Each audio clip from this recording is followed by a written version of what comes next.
Have you ever faced a tricky coding problem that just seems impossible to solve? It can be really frustrating, right? If that's you, then you're in the right place.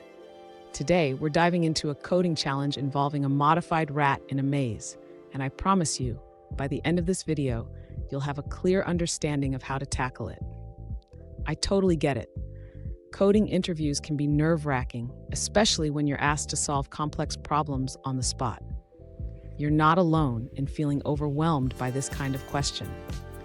Many people struggle with similar challenges.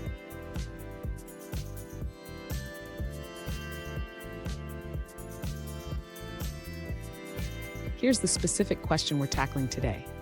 A user asked, given a matrix filled with ones and zeros, how can I determine if I can reach a destination cell from the starting point? And if so, what is the minimum cost? This is a common problem in coding interviews, and it's a great way to test your problem-solving skills. So, what's the issue here? The challenge is to navigate through a grid where some cells are blocked. You can move left or right without any cost, but moving up or down will cost you $1 each time. Understanding this movement and cost structure is key to solving the problem effectively. And stick around. I have a crucial tip at the end that will help you optimize your solution and make your code even more efficient. To begin solving the user's problem, we need to modify the existing code to correctly calculate the cost of moving through the maze. The user should ensure that the cost is incremented only when moving up or down. Next, the user should update the solve maze util function to ensure that the cost is calculated correctly during the recursive calls. This involves checking the direction of movement. Now, the user needs to ensure that the cost is reset correctly when backtracking. This is important to avoid incorrect cost calculations when exploring different paths. Finally, the user should test the modified code with different maze configurations to ensure that it correctly calculates the minimum cost to reach the destination or returns -1 if it's not possible.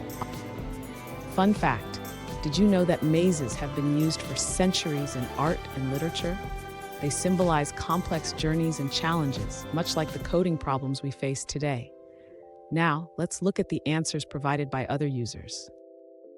An alternative approach suggested by a user is to transform the maze into a directed graph. In this method, cells marked with 1 become nodes, while 0 cells are ignored.